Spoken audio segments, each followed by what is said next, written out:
왜 여분의 기름을 준비하지 못하였던고?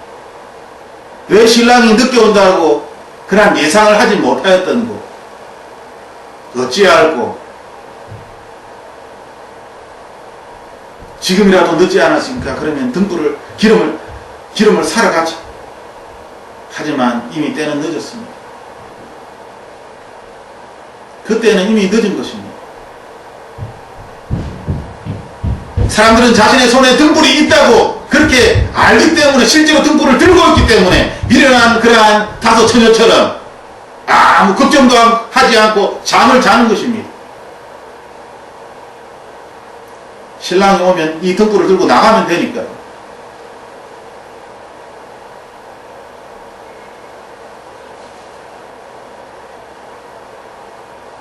우리가 이 세상을 살아갈 때에 우리는 여분의 기름을 준비해야 합니다. 이 여분의 기름은 다른 사람들도 가지고 있는 것입니다. 즉, 이 여분의 기름이 아니라 기름 자체는 등불에서 반드시 필요한 것입니다. 사람들이 성령 하나님을 몰라서, 준비하지 않아서 구원을 신랑에게 버림을 받았다. 그것이 아닙니다. 어리석은 다섯 처녀도 등불을 밝히고 있습니다. 즉, 기름이 등불을 밝히기 위해서는 그게 기름이 있어야만 하는 것이죠. 단지 그들에게 없었던 것은 여분의 기름입니다. 그들이 기름을 모르는 것이 아닙니다. 그들도 불타오르는 등불에 그 기름을 손에 쥐고 있었습니다. 단지 여분의 기름이 없었을 뿐입니다. 기름 자체를 모른다라고 그렇게 이야기할 수가 없습니다. 그들도 알고 있습니다. 알고 있지만 그들의 생각과는 다르게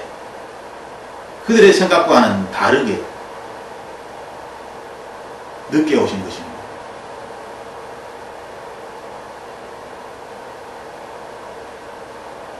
우리가 인생을 살아갈 때 우리는 이러한 미련한 다섯 처녀의 모습을 경험하게 됩니다. 아차, 그때 준비했어야 되는데, 그때 미리 대비를 하고 이렇게 예상을 했어야 되는데 왜 그때 전혀 그러한 생각을 하지 못했지? 문제가 닥치고 난 다음에서야 준비가 부족했음을 알게 되는 것이죠. 그리고 그러한 일을 경험하면서 다음부터는 철저하게 준비를 해야 되겠다. 믿음에 있어서도 마찬가지입니다. 우리가 이 세상을 살아갈 때에 많은 사람들이 이미 믿음을 가지고 있습니다. 하지만 이 세상의 인생의 여정에서 하나님께서 우리에게 말씀하시는 것은 여분의 기름을 준비하라는 것입니다. 어떤 일이 닥칠지 모르니 준비하라는 것입니다. 너희도 깨어있으라. 그 날짜와 그 시각을 알지 못하기 때문이다.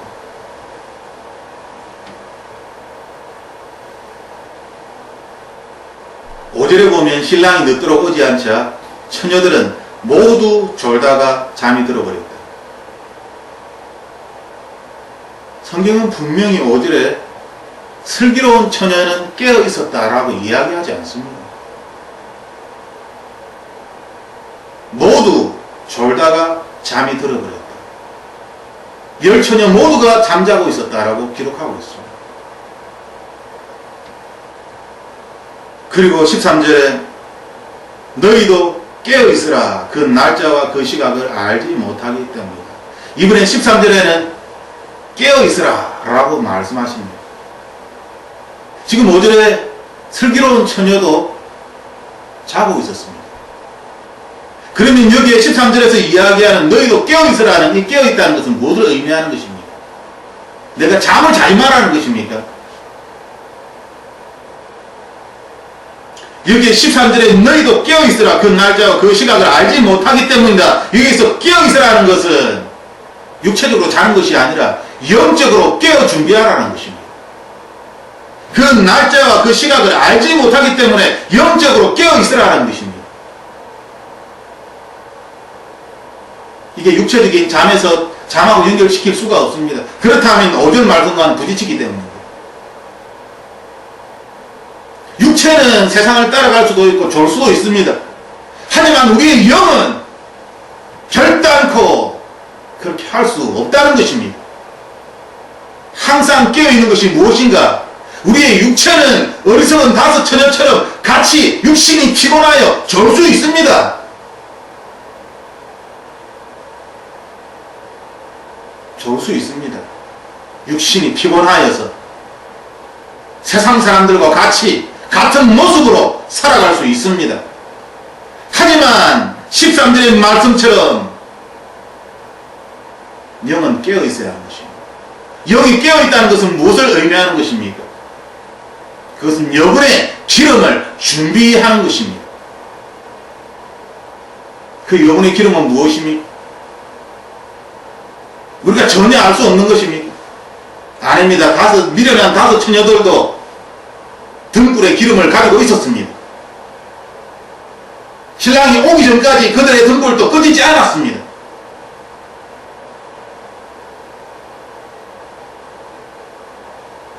우리는 뭔가 신령한 것들을 기대하고 뭔가 대단한 것들을 기대하면서 그러한 것들이 없기 때문에, 부족하기 때문에 하지 못한다라고 변명을 합니다. 하지만 하나님의 말씀은 우리에게 그냥 여분의 기름을 준비하면 된다. 그것이 슬기로운 것이다. 그것이 깨어있는 것이다. 너희들이 육체가 피곤하여 미련한 처녀처럼 잘 수 있다. 예수님께서는 그것을 문제 삼지 않습니다. 예수님이 겟세마네 동산에서 십자가의 사건을 생각하며 너무나 힘들어할 때 제자들이 좁니다. 예수님이 제자들이 조는 그 모습을 보면서 그들을 깨워서 화를 내시면서 그들에게 분노하셨습니까? 마음은 원이로되 육신이 약하구나. 제자들의 상태를 다 알고 계십니다. 다 알고 계십니다. 억지로 깨워서 내가 힘드니 너희들도 깨워서 기도해라. 억지로 막 흔들어서. 예수님이 그렇게 하지 않았습니다.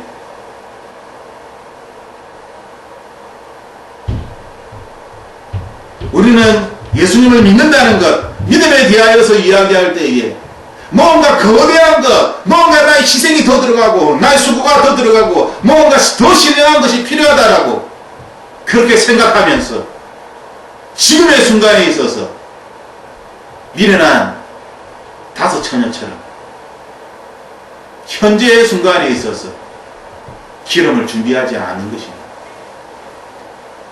그리고 그것을 전혀 인식하지 못합니다. 신랑이 옵니다라는 소리를 듣고서 그때서야 기름이 없구나. 기름이 부족하구나. 신랑이 있는 곳까지 가기에 그 중간에 기름이 꺼지겠구나.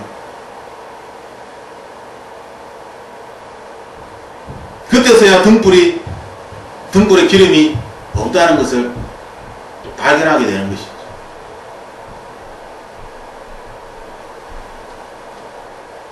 하나님께서는 이 열처녀의 비유에 대하여서 깨어있으라. 말세의 때에는 하나님의 나라는, 지금 이 본문에서 하나님의 나라에 대하여 하나님의 나라는 이러하니라 라고 열처녀 비유를 합니다. 지금 신랑이 지금 오는 과정에 대하여서 이야기하고 있습니다. 지금 말씀하시는 것은 이미 신랑이 온 것이 아니라 하나님 나라에서 잔치가 벌어진 그 이후의 상황이 아닙니다. 예수 그리스도께서 재림하시고 난 이후의 상황이 아닙니다. 예수 그리스도께서 재림하시기 전에 슬기로운 다섯 처녀와 어리석은 다섯 처녀가 있다. 성도가 이 땅에서 어떠한 모습으로 살아가야 되는지, 어떠한 자세로 살아가야 하는지, 그것을 우리에게 말씀하고 있는 것입니다. 깨어있으라는 것입니다. 언제 하나님이 오실지 모르기 때문에 기름을 준비하면서, 여분의 기름을 준비하면서 깨어 있으라는 것입니다. 그 여분의 기름이 무엇일까요? 이 여분의 기름은 미련한 다섯 처녀도 가지고 있는 것입니다. 여분의 기름이 아니라 기름 자체는 미련한 자녀도 가지고 있는 것입니다. 기름을 모른다, 나는 기름을 모릅니다 라고 이야기할 수가 없다는 것입니다. 미련한 처녀도 기름을 알고 있습니다. 단지 미련한 처녀는 기름을 알고 있음에도 불구하고, 그렇게 기름이 중요함에도 불구하고 이 중요한 기름을, 여분의 기름을 준비하지 않은 것입니다. 왜냐하면 자기의 생각과는 다르게 신랑이 늦게 왔기 때문입니다.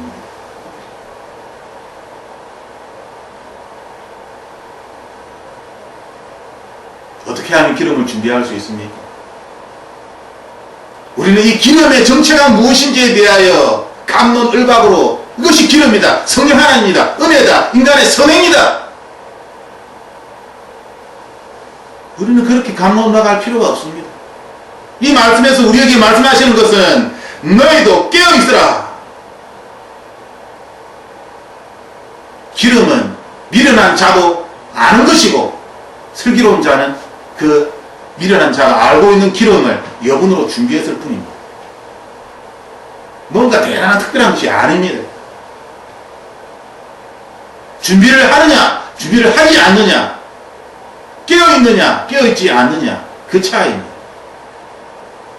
그러므로 나는 성령 하나님을 잘 모르기 때문에 이렇게 살아갑니다 라고, 하나님 앞에서 이렇게 살아왔습니다 라고 핑계댈 수 없다는 것입니다. 왜냐하면 기름은 미련한 자도 알고 있는 것이기 때문에, 성령 하나님을 몰랐기 때문에 라고 변명할 것이 아니라, 그들이 준비된 삶을 살지 않았기 때문에, 깨어있지 않았기 때문에 결혼잔치에 참여하지 못하는 것입니다. 우리 이것을 깨달아야 합니다. 자꾸만 뭐가 부족합니다, 내가 모르겠습니다 라고 이야기하면서 자신이 준비해야 할 것은 준비하지 않고서 끊임없이 변명하며 핑계를 대면서,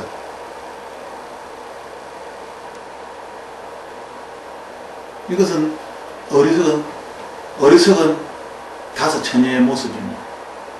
우리는 이 모습을 따라갈 수 없습니다. 두 번째 비유는 하늘나라는, 하나님의 나라에 대하여 또 이렇다라고 말씀하십니다. 어떤 사람이 자기 종들을 불러 재산을 맡기고 여행을 떠나려는 것과 같다. 그는 종들의 능력에 따라 각각 5달란트, 2달란트, 1달란트를 주고는 여행을 떠났다. 5달란트 받은 종은 곧장 가서 그 돈으로 장사를 해 5달란트를 더 벌었다. 마찬가지로 2달란트 받은 종도 2달란트를 더 벌었다. 그러나 1달란트 받은 종은 가서 땅에 구덩이를 파고 주인의 돈을 감춰두었다.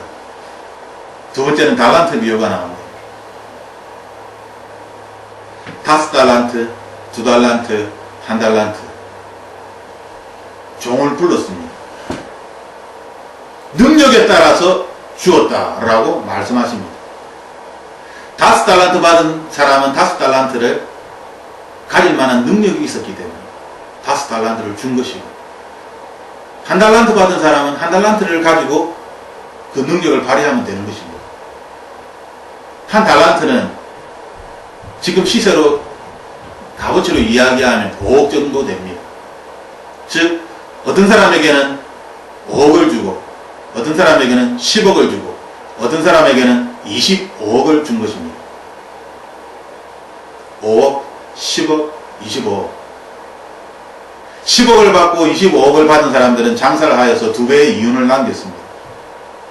그러나 1달란트를 받았던 5억을 받은 사람은 그것을 땅에 파묻어 두었습니다. 자, 이제 주인이 다시 돌아왔습니다. 1달란트 받은 종이 이렇게 이야기합니다. 주인님, 저는 주인님이 굳은 분이라 심지 않은 데서 거두시고 씨 뿌리지 않은 곳에서 곡식을 모으시는 것을 압니다. 그래서 저는 두려운 나머지 나가서 주님의 돈을 주인님의 돈을 땅에 감춰두었습니다. 보십시오. 여기 주인의 것이 있습니다.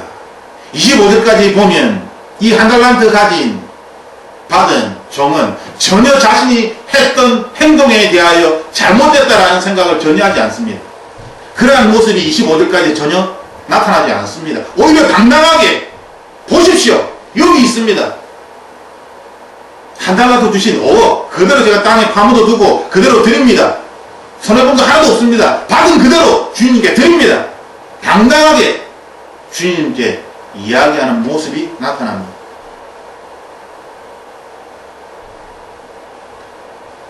26절에 주인이 대답했다. 이 악하고 게으른 종아, 내가 심지 않은 데서 거두고 씨 뿌리지 않은 곳에서 곡식을 모으는 줄 아느냐? 그렇다면 너는 내 돈을 돈놀이하는 사람에게 맡겨야 했을 것 아니냐? 그랬다면 내가 돌아와서 그 돈에다 이자라도 받았을 것이다. 27절 말씀처럼 25절에 두려운 나머지 주인님의 돈을 땅에 감추어 두었습니다. 보십시오. 여기 주인님의 것이 여기 있습니다. 라고 이렇게 생각하였다면 27절의 말씀처럼 그렇다면 너는 내 돈을 은행에 맡겨서라도 이자를 불렸어야 되는 것이 아니냐. 그렇게 불안하고 그렇게 장사하기도 그렇게 실패를 할 위험이 있고 그렇다면 은행에 안전한 은행에라도 맡기면 5억이면 몇천만 원이라도 언제 들어왔을지는 모르겠지만 다른 2배의 이윤을 남기는 그 동안에 그래도 얼마의 이윤을 남겼을 것이 아닌가. 그러므로 1달란트 받은 종의 생각은 틀렸다는 것입니다. 그 변명은 말이 되지 않는다 라고 주인이 이야기하는 것입니다. 근데 1달란트 받은 종은 전혀 그렇게 생각하지 않았죠. 자기는 잘한 줄 알고 있었습니다. 왜냐하면 24절 말씀처럼 24절 말씀처럼 주인님은 굳은 분이라. 굳은 분이라는 것은 말 그대로 냉정하다는 것입니다. 자비가 없다는 것입니다. 굉장히 철저하다는 것입니다. 구약의 하나님을 보면 굉장히 철저하십니다. 굉장히 냉혹합니다. 자비가 없습니다. 구약의 하나님과 같은 분을 이야기하는 것입니다.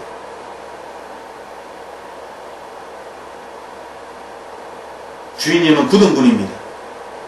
잘못하면 그대로 그냥 가난하게까지도 다 죽이시고 굶겨서 죽이시고 부모가 아이를 잡아먹게 만드시고 무서운 분이시지. 그 무서운 분에게 내가 돈을 받았는데 내가 이 돈에 조금이라도 손해를 보면 어떡합니까? 차라리 손해를 보지 않기 위하여 저는 땅에 파묻어 두겠습니다. 그것이 맞다라고 생각한 것입니다. 왜냐하면 자신이 알고 있는 하나님은, 그 주인님은 굉장히 마음이 굳은 철저한, 잘못하면 국물도 없는 그러한 분이기 때문에 한 달란트 받은 종은 주인에 대하여 그렇게 생각한 것입니다.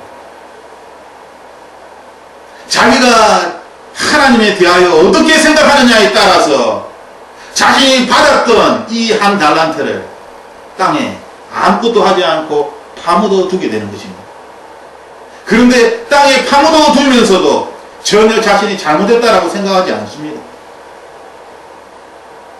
미련한 다섯 처녀처럼 전혀 깨닫지를 못합니다. 오히려 주인님이 왔을 때 당당합니다. 보십시오. 주인님께서 주신 5달란트 여기에 있습니다. 한 달란트 여기에 있습니다. 당당하게 이야기를 하죠. 자신이 잘못됐다는 것을 모르기 때문에. 자신의 생각이 잘못됐다는 것을 모르는 것입니다. 그 잘못된 생각은 하나님 아버지에 대한 잘못된 생각입니다. 이 시대도 많은 사람들이 하나님 아버지에 대하여 그릇되이 생각합니다. 심지 않은 데서 거두시고 뿌리지 않은 곳에서 곡식을 모으시는 줄 압니다. 악랄하게 착취한다는 것입니다. 좋은 의미로 이야기한 것이 아닙니다. 부정적인 의미로 이야기한 것입니다. 마치 고리대금업을 하는 사람처럼 그렇게 부정적으로 주인님을 묘사한 것입니다.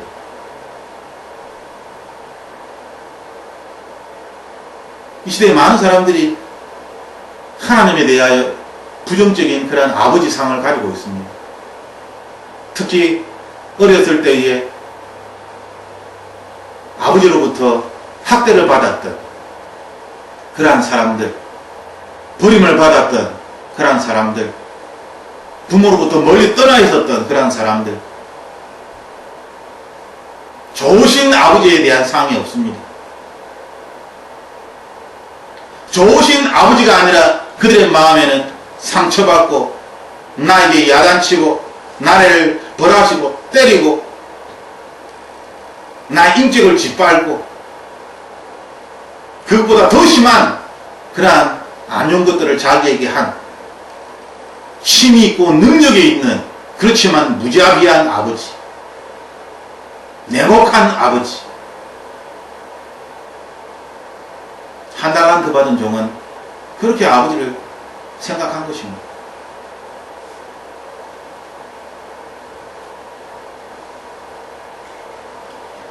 하지만 주인님이 대답할 때에 이 악하고 게으른 종아, 네 말이 맞다면 내가 심지 않고 거두고 씨 뿌리지 않은 데서 곡식을 모으는 줄 네가 그렇게 이야기한다면, 그렇다면 차라리 은행에 맡기지.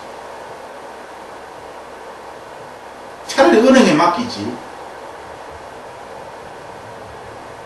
왜 땅에 파묻어 두었느냐? 너는 아무것도 하지 않았구나.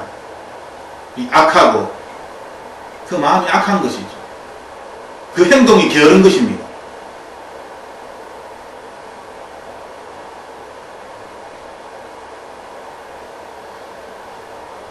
(30절에) 이 쓸모없는 종을 바깥 어둠 속으로 내쫓아라. 거기서 슬피 울며 이를 갈게 될 것이다. 한 달란트를 받았습니다. 5억을 받았습니다.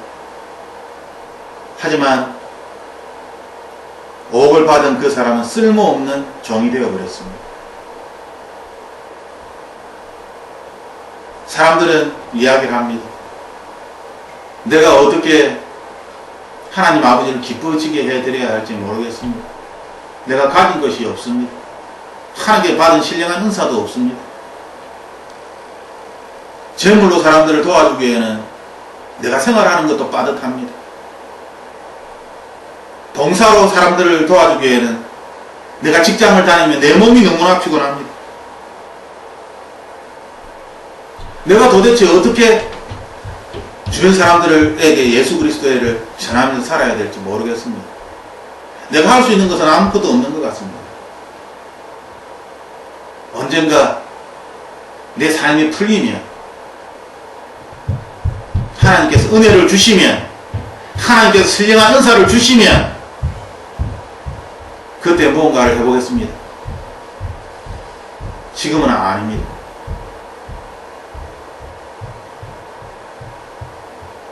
그 사람에게 예수님은 이렇게 이야기하실 것입니다. 이 쓸모없는 종아, 바깥 어두운 곳에서 그를 바깥 어두운 곳으로 내쫓아.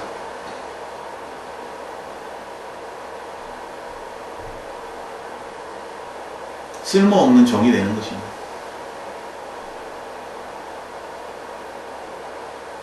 하나님께서는 각자의 능력에 맞게 주셨습니다. 2달란트 받은 종과 5달란트 받은 종의 차이는 능력에 있습니다. 하지만 하나님께서 2달란트 받은 종과 5달란트 받은 종에 대하여 차별하시는 것은 아닙니다. 똑같이 칭찬하십니다. 똑같이 칭찬하십니다. 액수가 문제가 아니라 그 돈으로 어떻게 무엇을 하느냐, 그것이 중요한 것이죠.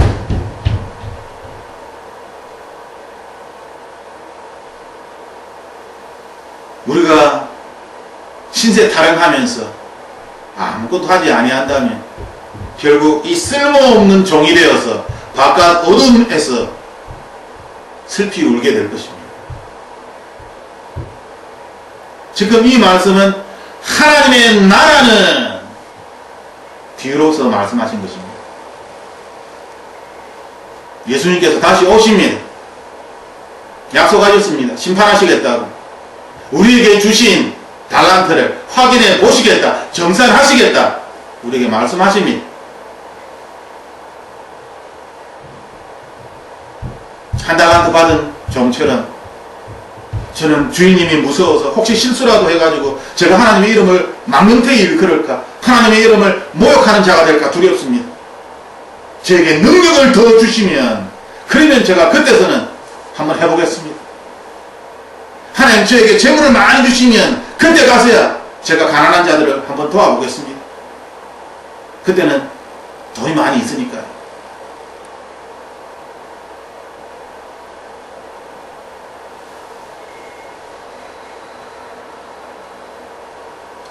하나님께서는 쓸모없는 종이라고 말씀하십니다. 모든 그리스도인들은 하나님으로부터 달란트를 받았습니다. 모든 그리스도인들은 하나님으로부터 달란트를 받았습니다. 어떤 분들은 5달란트를 받았고 어떤 분들은 2달란트를 받았습니다. 하지만 우리가 알다시피 어떤 분들은 1달란트를 받은 분들도 있습니다.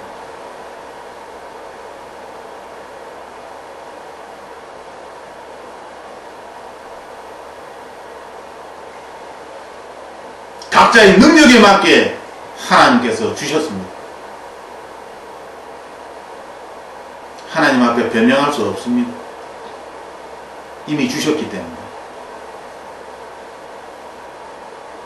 이미 주셨기 때문에 받지 않았습니다 라고 변명할 수 없습니다.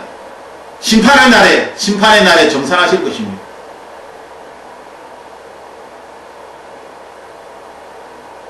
한 달란트 받은 거 그대로 한 달란트 드릴 것입니까?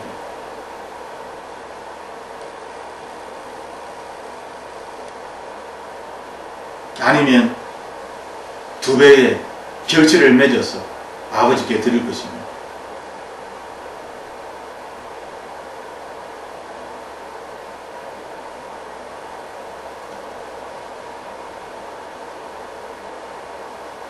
(31절에) 염소와 양을 가려내는 임금 이야기가 나옵니다.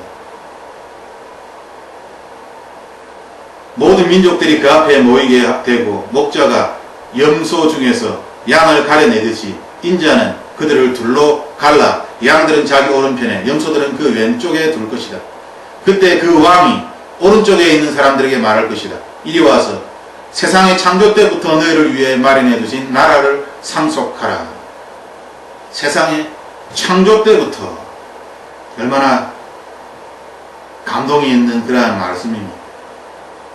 너희는 내가 배고플 때 먹을 것을 주었고 내가 목마를 때 마실 것을 주었으며 내가 나그네 됐을 때 나를 맞아 드렸다. 내가 헐벗었을 때 옷을 입혀 주었고 내가 병들었을 때 돌봐 주었으며 내가 감옥에 갇혔을 때 나를 찾아 주었다. 어떤 분들은 이 말씀을 읽고 배고플 때 먹을 것을 주었구나. 그래 밥 먹는 밥 푸주기 사업을 하자. 내가 목마를 때 마실 것을 주었다. 그래 음료수나 커피 같은 걸 나눠주자. 내가 나그네 됐을 때 나를 맞아 주었다. 그래 센터를 마련해 주자. 내가 헐벗었을 때 옷을 입혀 주었다. 옷을 모아서 가난한 사람들에게 주자. 내가 병들었을 때 돌봐 주었다. 그래 케어 기부가 되자. 내가 감옥에 갇혔을 때 나를 찾아 주었다. 교도소 그러한 사역을 하자. 여기에 포함되지 않은 양로원도 있고 내가 늙었을 때는 없지요. 내가 고아되었을 때는 없습니다. 말 그대로 여기에 배고플 때 목마를 때 나그네 됐을 때 헐벗을 때 병들었을 때 감옥에 갇혔을 때 이것을 문자적으로 받아들여서 이렇게 하면 축복을 받고 구원을 얻을 것이다. 그렇게 주장하는 것은 어폐가 있다고 저는 생각합니다. 이것은 삶입니다. 35절, 36절 여기에서 계속 예수님께서 우리에게 말씀하시는 것은 삶에 대하여 말씀하시는 것입니다. 그때 의인들이 대답할 것이다. 주여, 언제 주께서 배고프신 것을 보고 우리가 먹을 것을 드렸으며 언제 주께서 목마르신 것을 보고 우리가 마실 것을 드렸습니까? 언제 주께서 나그네 되신 것을 보고 우리가 맞아드렸으며 언제 주께서 헐벗으신 것을 보고 우리가 입을 것을 드렸습니까? 언제 주께서 병드시거나 감옥에 갇히신 것을 보고 우리가 찾아갔습니까? 왕이 대답합니다. 너희가 여기 있는 내 형제들 중 가장 보잘것없는 사람에게 한 것이 곧 내게 한 것이다. 그것이 무엇이든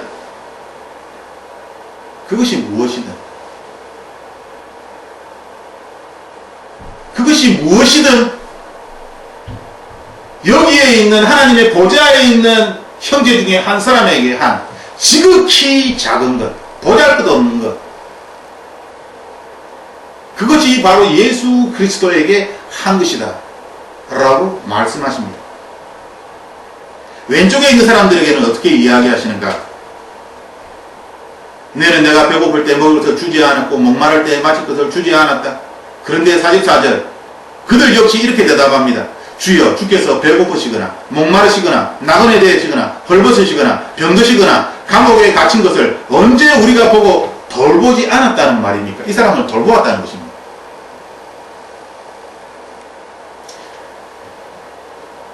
영소들은 자신이 돌보았다는 것을 기억하고 있습니다. 우리는 돌보았습니다. 돌보았다라고 주장하는 것이죠. 돌보지 않았으면서 돌보았다라고 억지를 쓰는 것이 아니라 그들의 기억 속에 돌보았다는 기억이 있다는 것입니다.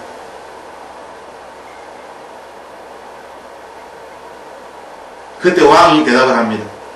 내가 진실로 너에게 말한다. 무엇이든 너희가 여기 있는 사람들 중, 앞에서도 마찬가지로 보좌에 있는 여기 있는 사람 형제들이라고 이야기하였습니다. 설교 맨 처음에 하나님의 거룩한 것을 개에게 던져줄 수 없다. 예수님은 분명히 이야기하십니다. 구별된다는 것을 분명히 이야기하셨습니다. 인간의 선행이 아닙니다. 여기에 있는 형제들 중에 지극히 보잘것없는 사람에게 하지 아니한 것이 곧 내게 하지 아니한 것이다.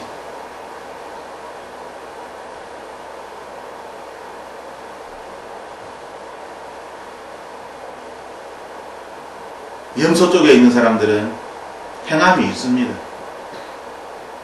주께서 배고프실 때 도와드렸습니다. 목마를 때 도와드렸습니다.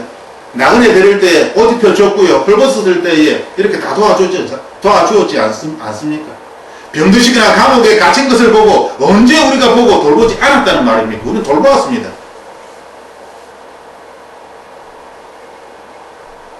돌보았다라고 이야기합니다.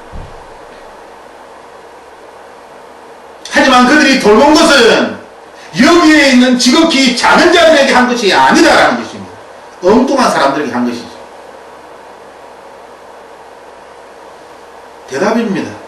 하나님의 대답입니다. 내가 진실로 너에게 말한다. 무엇이든 너희가 돌보았다고 한 것이 무엇이든 여기에 있는 사람들 중 가장 보잘것없는 사람에게 하지 않은 것이 곧 내게 하지 않은 것이다. 이 시대는 너무나 완악하여서 자신이 한 선행으로 하늘의 상을 받으려고 합니다. 하기 싫지만 이렇게 하면 하늘에서 복을 받겠지. 헌금을 내기 싫지만 이렇게 내면 하나님이 그래도 나중에 상 주시겠지. 도와주기 싫지만 그래도 도와주면 언젠가 하나님께서 칭찬하시겠지. 자기 머릿속에 기억을 다 하고 있습니다. 그래서 이 염소 같은 사람들처럼 제가 언제 배고픈 자들을 돌보지 않았습니다.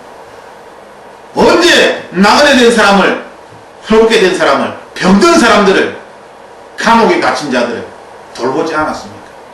저는 돌보았습니다.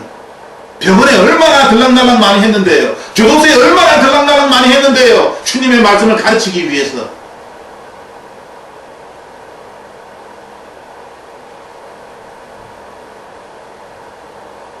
하나님은 이야기하십니다.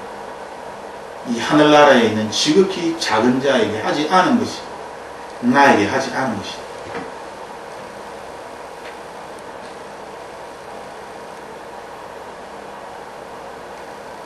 사람들은 뭔가 거창한 것을 생각하며 거창한 일을 합니다.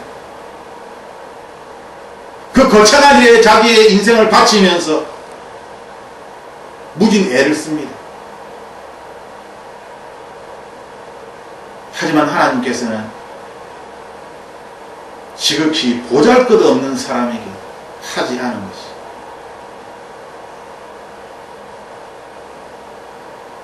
하늘의 상을 받으려고 하는 사람들은, 보잘것없는 사람들은 눈에 들어오지가 않습니다. 그들의 양이 눈에 차지가 않습니다. 도와줘봐야 무슨 소용이 있어요.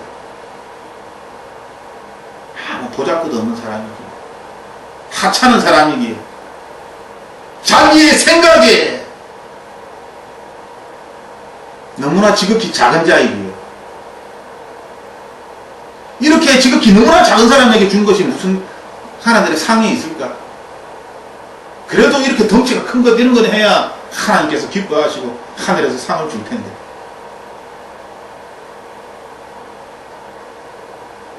자기의 생각 속에 갇혔어. 하나님의 뜻을 알지 못하는 것입니다. 하나님의 마음을 알지 못하는 것입니다. 자기의 생각대로, 자기의 고집대로, 자기의 경험을 쫓아서 세상 사람들이 하는 방법과 똑같이 선행을 쌓아 나가는 것이죠.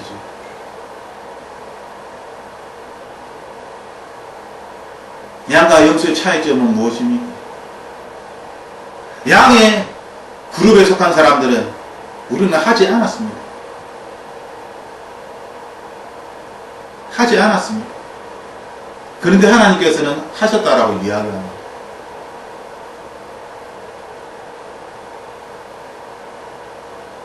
하나님으로, 하나님의 사람으로 태어난 그리스도인은 본성이 바뀐 것입니다.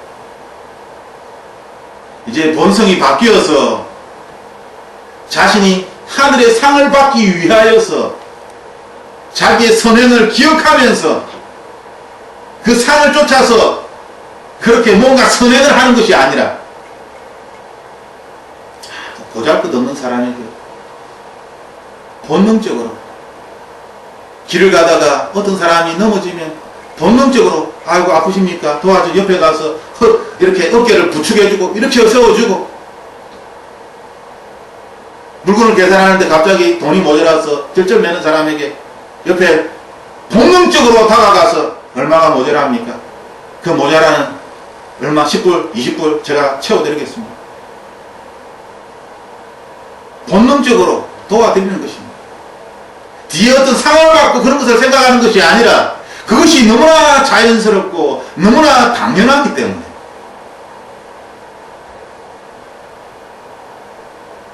기억에 나지 않는 것입니다. 우리는 그러한 기억이 없습니다. 도와준 기억이 나지가 않습니다. 당연하지요. 아픈 사람들에게 기도할 때에, 고통받는 사람들에게 기도할 때에, 어려운 가운데, 경제적인 어려운 가운데 있는 사람들을 위해서 기도할 때에 하나님의 음성을 듣고 순종할 뿐, 그것을 상을 받을 것이다 계산하면서 그렇게 사역하는 사람은 없을 것입니다. 물론 있을 수도 있겠지만, 노략질하는 양의 탈을 쓰고 있는 이리 같은 사람들이 성경에는 있다라고 이야기합니다.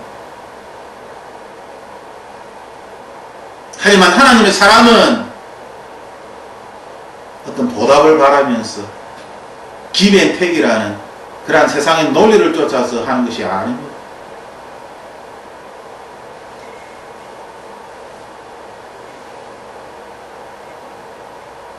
거저 받았으니 거저 주는 것입니다. 그러므로 우리의 머릿속에 그것이 저장되어져 있지 않습니다.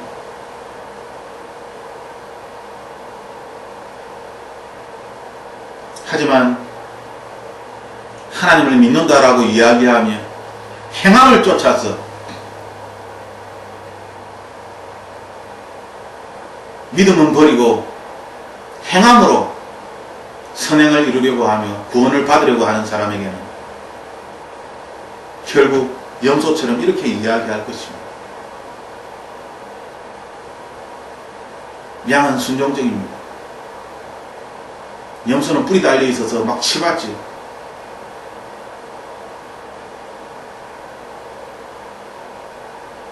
세상 사람들이 보기에는 양이 참으로 힘이 없고 연약하고 순수해서 잘 속아 넘어가고 참으로 미련하게 보입니다. 하지만 그 양을 하나님께서 보호해 주시기 때문에 그들의 순수함이, 그들의 단순함이, 그들의 연약함이 하나님에 의하여서 이 세상에서 강함으로 바뀌게 되는 것입니다.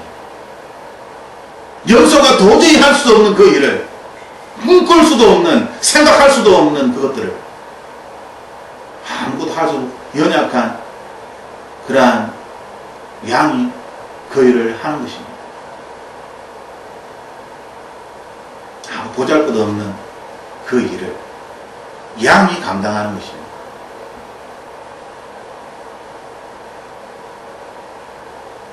이 역시 하나님 나라에 대한 비유입니다. 그러므로 그들은 영원한 벌에, 의인들은 영원한 생명에 들어갈 것이다. 하나님의 말씀입니다. 야고보서 2장 14절에서 17절 말씀을 나누며 말씀을 마치겠습니다. 내 형제들이여, 만일 누가 믿음이 있다고 하면서 행함이 없으면 무슨 소용이 있겠습니까?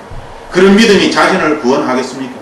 만일 형제나 자매가 헐벗고 매일 먹을 양식도 없는데 여러분 가운데 누가 그들에게 잘 가라, 따뜻하게 지내고 배불리면 먹어라 고 말하며 육신에 필요한 것을 주지 않는다면 무슨 소용이 있겠습니까? 이와 같이 믿음도 행함이 없으면 그 자체가 죽은 것입니다. 무엇을 이야기하는 것입니까? 기도한다고 이야기하면서 힘들게 삽니다. 돈이 없습니다. 그래요? 제가 기도해 드릴게요. 축복을 받으십시오. 하나님 채워주시옵소서. 배불리 먹게 해주시옵소서. 하나님께서 해주실 것입니다. 믿고 가십시오. 믿음으로 받아들이시고 가십시오.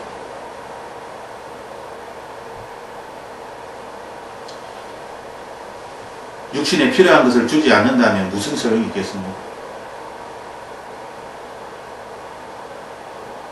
이 시대에 수많은 그리스도인들이 16절 말씀처럼 행합니다.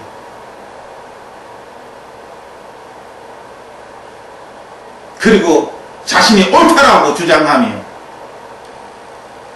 뻣뻣한 목을 들이대며 하나님을 향하여서 이럴 수 있습니까? 부당합니다. 저 역시 때때로 그렇게 하나님께 많이 되들었습니다. 그것이 잘못인지도 모르고 얼마나 어리석은 그러한 모습인지 전혀 깨닫지 못한 채 세상의 논리에 갇혀서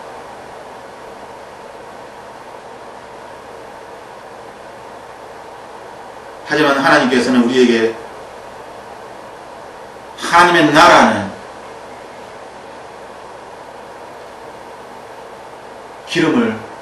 여분의 기름을 준비하는 것입니다.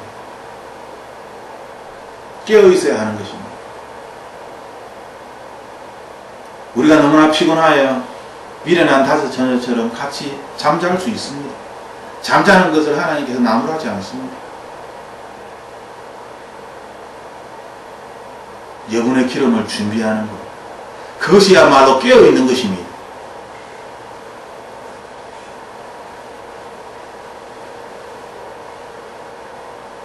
그것이야말로 깨어서 자기 자신을 근신하는, 정신을 차리고 이 세상을 살아가는 것입니다.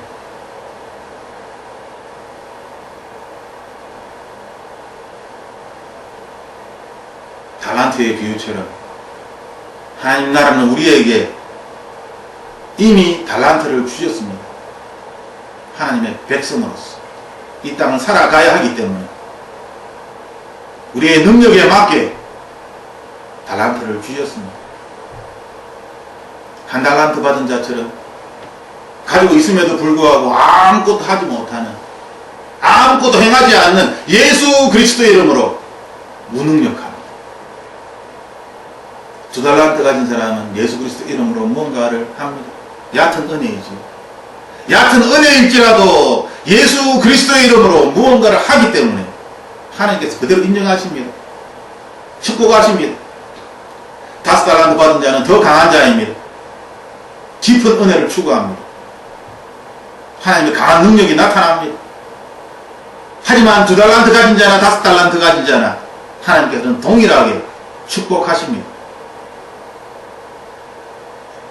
그리스도인의 삶입니다.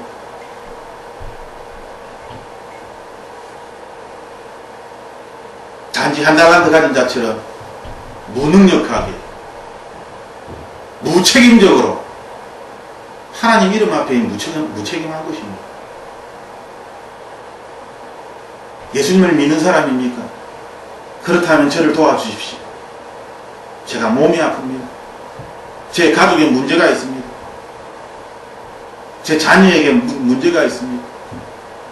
저희 남편에게, 저희 부모에게. 당신이 예수님을 믿는 사람이기 때문에 저를 위하여 기도해 주세요. 그런데 아무것도 하지 못합니다. 그 무능력함, 1달란트 가진 자이죠.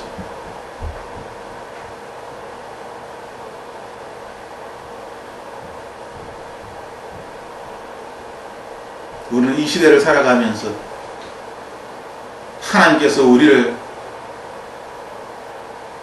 위하여 이 땅에 오셨고 성령 하나님을 우리에게 보내주시면서 우리가 마땅히 해야 할 바를 행하지 못할 때에 성령 하나님께서 슬퍼 탄식한다는 것을 우리는 기억해야 합니다. 우리가 하나님의 백성으로 이 땅을 살아가는 이유는 하나님께 영광을 돌리기 위할 뿐입니다. 하나님의 이름을 높이기 위해서입니다. 그런데 하나님의 이름으로 아무것도 하지 못한다면 성경 말씀을 읽어보면 하나님은 모든 것을 다 파헤치시고 돌파하시고 모든 것들을 다 깨트리시고 하나님의 뜻대로 다 이루십니다. 그런데 예수 그리스도를 믿는 이 땅에 보내어진 하나님의 사람들이 예수 그리스도 이름으로 아무것도 하지 못한다면 그 사람은 1달란트를, 하나님께 받은 1달란트를 땅에 파묻어 놓은 것입니다. 그런데 그것을 깨닫지 못하는 것이죠. 당당하게 주님이 주신 건 여기 있습니다. 다시 받아가십시오.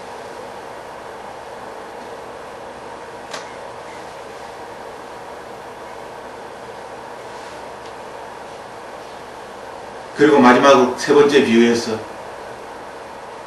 양과 염소의 비유처럼 하나님의 사람들은 하나님의 사람이기 때문에 너무나 자연스럽게 본능적으로 이 세상을 살아가게 되는 것입니다. 뭔가 하나님께 뭔가 얻으려고 사람들에게 인정받으려고 그렇게 그런 것들을 추구하며 내가 배고픈 사람도 돌보았고 감옥에 갇힌 사람도 돌보았고 목마른 사람들에게 물을 주었고 집이 없는 사람들에게 쉴 곳을 마련해 주었고 그렇게 하나님 앞에 이야기하지 않는다는 것입니다. 오히려 하나님의 사람들은 내가 무엇을 하였습니까? 저는 예수 그리스도 이름으로 한 것이 아무것도 없습니다. 저는 기억이 나지 않습니다. 기억이 나지 않는데 왜 이렇게 큰 은혜를 저에게 주십니까? 왜 이렇게 큰 상을 저에게 주십니까?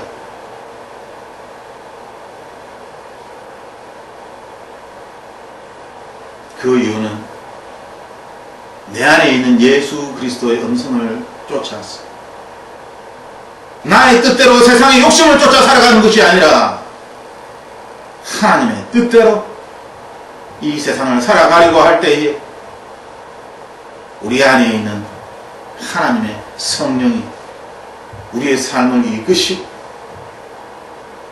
아주 사소한 보잘것없는 그곳에 우리의 마음이, 예수 그리스도의 마음이 그곳에 있다는 것입니다. 그 무엇도 자랑하지 못합니다. 내가 한 것이 아니라는 것을 그 누구보다도 잘 알고 있기 때문에 내 안에 계신 예수 그리스도께서 그 일을 하셨다는 것을 누구보다도 잘 알고 있기 때문에 자랑치 못하는 것이죠. 아무것도 한 것이 없습니다. 도와준 적도 없는 것 같습니다. 그냥 내가 해야 할 바를 당연히 했을 때 그것이 자랑거리가 되겠습니까? 그것이 상받을 만한 것이 되겠습니까?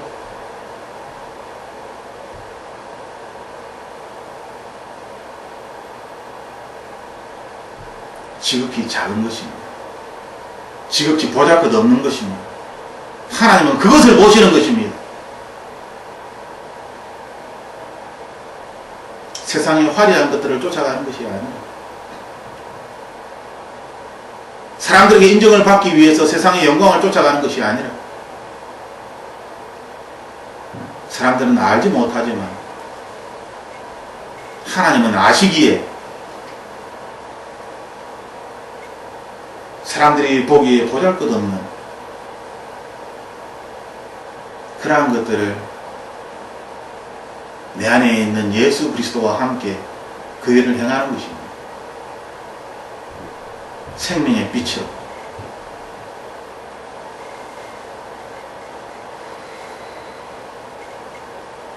그분이 우리의 삶을 인도하여 주실 것입니다. 우리의 배에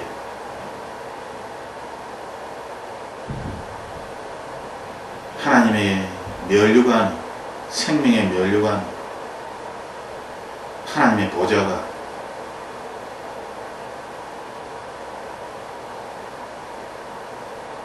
우리의 목에 금테두리를 두르시면서 착하고 충성된 종 잘하였다 칭찬하시면서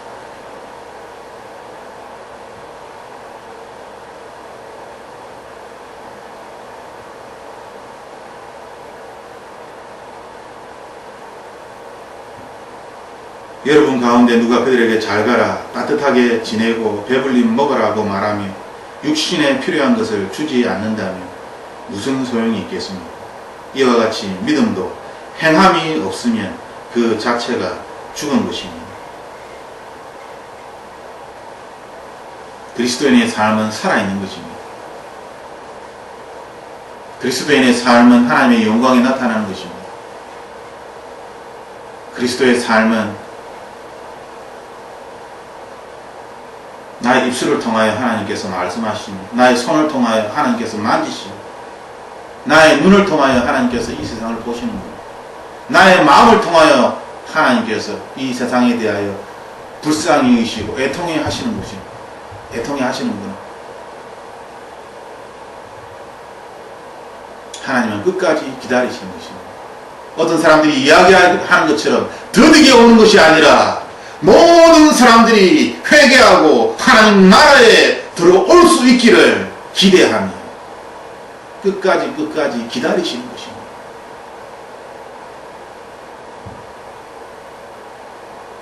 우리는 하나님 나라를 살아가고 있습니다. 하나님은 다시 오셔서 우리의 삶에 대하여 정산을 하실 것입니다. 어떠한 모습으로 이 땅을 살아갈 것입니까? 예수 그리스도를 붙잡으십시오. 내 안에 예수 그리스도께서 살아계심을 느끼십시오. 주님께서 우리에게 말씀하심을 들으십시오.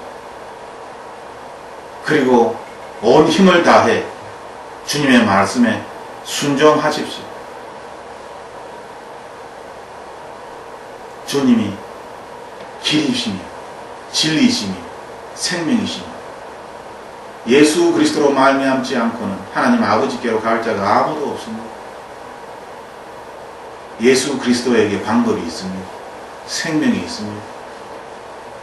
예수 그리스도를 붙잡으십시오. 내 마음에서 예수 그리스도의 마음을 느끼십시오.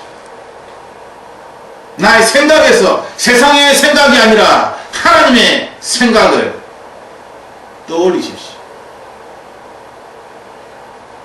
하나님께서 우리의 삶을 돌보실 것입니다. 주님이 오시는 그때까지 하나님의 사람으로서 이 땅에 하나님의 복음을 전하는 그러한 여러분과 제가 되기를 주님의 이름으로 축복합니다. 아멘. 우리 함께 기도하겠습니다. 살아계신 하나님, 우리는 연약하고 미련하지만 주님은 강하십니다. 오히려 우리가 연약할 때에 하나님께 감사하면 우리가 하나님을 의지할 수 있음이며, 우리가 연약할 때에 하나님께 영광을 돌릴 수 있으면 우리가 전적으로 하나님을 믿고 하나님의 이름으로 그 일을 행할 수 있기 때문입니다. 우리가 가진 것이 없음을 하나님께 감사하며 이 세상에 가진 것을 자랑하며 이 세상의 즐거움과 이 세상의 것들을 쫓아 살아가는 것이 아니라 가진 것이 없기 때문에 하늘의 것으로 우리의 영을, 우리의 혼과 몸을 우리가 배부르게 먹고 마시며 하나님 나라에서 우리가 이 세상을 살아갈 수 있기 때문입니다. 하나님,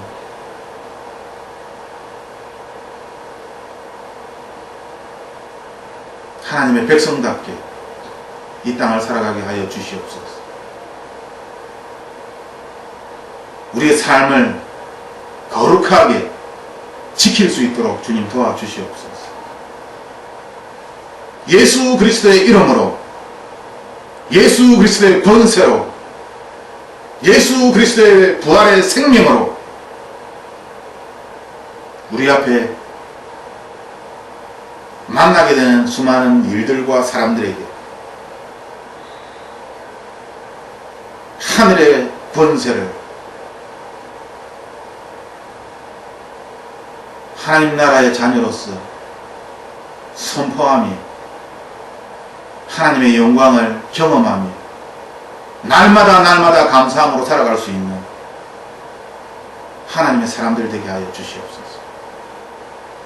세상 끝날까지 우리를 지키심을 감사드립니다. 예수 그리스도 이름으로 기도드립니다. 아멘.